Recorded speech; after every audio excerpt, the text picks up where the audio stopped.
Why isn't the Pakistan province of Baluchistan its own country? It has a wealth of natural resources and is strategically located on the Arabian Sea, wedged between Iran and Pakistan. One only has to look at the rampant insurgency troubling the region to realize independence is a long way off. And that is if the Balochistan people even want it. On paper, Baluchistan has a lot to offer. It's the largest province in Pakistan, accounting for almost half of the nation's total landmass. Baluchistan is also blessed with natural resources such as natural gas, gold, and iron ore. It's also Pakistan's poorest and least populated province, with an unfortunate history of exploitation, violence, and neglect. A long list of factors has contributed to nationalist, militant groups fighting against the Pakistani government, as well as inciting other conflicts involving Iran and more recently China. The history of defiance against the Pakistani government goes all the way back to the late 1940s, when Pakistan became a nation, claiming Baluchistan as its own. Why then has there been so much hostility in the region? And even if the Balochistan people do want their own country, would it even be feasible?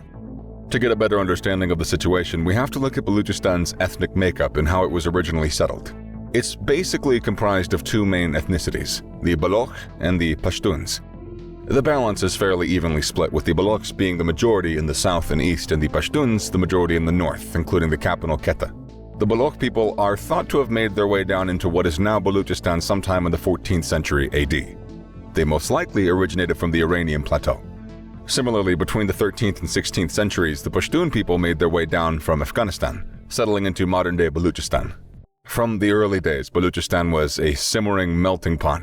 In the 18th century, the Baloch leader Nasir Khan managed to unite the Baloch tribes into an army of 25,000 soldiers. Khan then set up administrative systems to form a kind of Baloch government. However, harmony amongst the numerous tribes proved difficult, and maintaining a cohesive population of Balochs proved to be a tough task. When the region fell under British rule in the 19th century, Baluchistan was divided up into 4 princely states: Kalat, Makran, Las Bela, and Kharan. It remained this way until the Indian independence in 1947, which saw the birth of Pakistan. Just as with India, Pakistan won its independence from British rule, and on August 14th, it became an official nation. Baluchistan was included as a part of Pakistan, forming a major part of the country's southwestern border with Iran. However, this wasn't what the people of Baluchistan initially wanted. They were also keen to gain independence and become their own country, but were fatefully denied. The 4 predominantly Muslim Baluchistan states were given 3 options. They could join with India, become part of Pakistan, or keep their independence. All the states except Kalat decided to join with Pakistan, which was also mainly a Muslim country. The Khan of Kalat referred to a treaty signed in 1876 that stated Baluchistan was under the direct control of Britain. He argued that with the withdrawal of Britain from the region, Kalat was now free to become an independent state.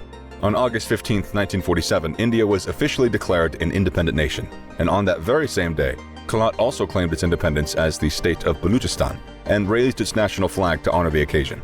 But it was short-lived. Britain was concerned the lack of harmony amongst Baluchistan's tribes would prove troublesome. In September of 1947, Britain ruled that Baluchistan was unfit to handle the responsibilities of being an independent nation. The region was urged to agree to become part of Pakistan.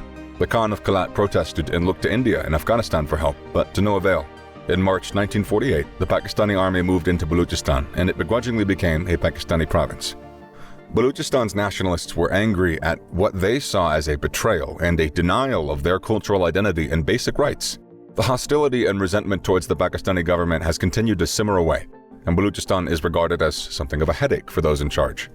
There have been regular uprisings by Baloch nationalists. However, the Pakistani armed forces have been able to keep things under control. Just so. Pakistan's largest province is also its poorest. The people of Baluchistan have long complained that they are constantly overlooked when it comes to government funding and assistance. They also claim that they are underrepresented in government, which is generally comprised of Punjabis, which is Pakistan's largest ethnic group. Baluchistan has the lowest literacy rate in the nation and the highest infant mortality rate. Despite the ample supplies of natural resources, the province accounts for less than 4% of the national GDP. The people of Baluchistan also believe that the government is holding out on them when it comes to their share of natural gas profits. The province is a major source of gas, yet many feel like they've yet to receive the financial windfalls that come with it. Things really heated up back in 2006 when the Baloch leader Nawab Akbar Bugti was killed by the Pakistani army. This led to widespread violence throughout the province, resulting in hundreds of deaths. Other grievances amongst the Baloch people concern a worrying trend of missing persons at the hands of the Pakistani government. The hundreds of unresolved cases are another example of how the government has continually resorted to force instead of negotiating. Pakistan's government isn't the only target of Balochistan's militants. The province also shares borders with Iran and Afghanistan, which has also led to ongoing battles and conflicts. A major issue with Iran is the difference in religious faiths. The majority of Iranians are Shia Muslims, while the Baloch people are Sunni. This, coupled with disagreements over who controls regions in the border, has led to outbreaks of violence between Iran and Baluchistan. In 1979, the Soviet invasion of Afghanistan sent droves of Afghani Pashtuns scurrying across the border into Baluchistan. This sparked fear of being ethnically dominated by the Pashtuns, who have gone on to form their own political parties and wield considerable influence. More recently, Baluchistan militants have been targeting Chinese civilians in the region. China has invested heavily in the Gwadar megaport in the Arabian Sea in the south of Baluchistan. The project is aimed to link China's overland road down to Pakistan with the busy Malacca Straits maritime route. However, the people of Baluchistan have seen little in the way of employment opportunities or other incentives or investments. Again, it's seen as a classic case of being overlooked and discriminated against. Yet the outcry for independence would seem to represent only a small portion of Baluchistan's population.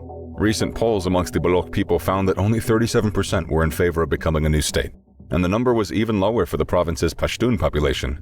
Of all the people polled, almost 60% identified themselves as Pakistani. Hardly the sort of sentiment that leads to independence.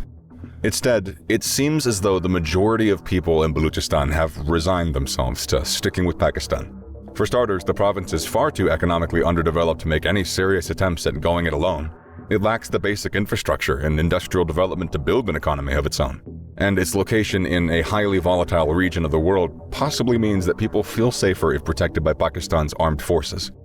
The majority of people in Baluchistan seem to prefer remaining as part of Pakistan, but with more autonomy and aid. The way forward for the troubled province is surely to gain favor with the Pakistani government and begin attracting more investment and funding. This is where Pakistan's government can really step up. Negotiating with China for the increased economic support of the region should be something that Pakistan will have to seriously consider. The Gwadar project has already attracted more than $400 billion in investment, and it will bring increased wealth and opportunities to the region, something that Baluchistan should be looking to gain from. In order for them to prosper, it will require a dedicated effort on the behalf of the Pakistani government. A more meaningful dialogue with the province's more moderate members is a great place to start. Questions such as which industries to focus on and how money should be spent must be at the top of the list. And from there, both parties can look at a proper redistribution of resources and funds. This will not only enable the troubled province to start capitalizing on its wealth of resources, but it will also bring much-needed stability and investment to the region. Something that's in the best interest of everyone.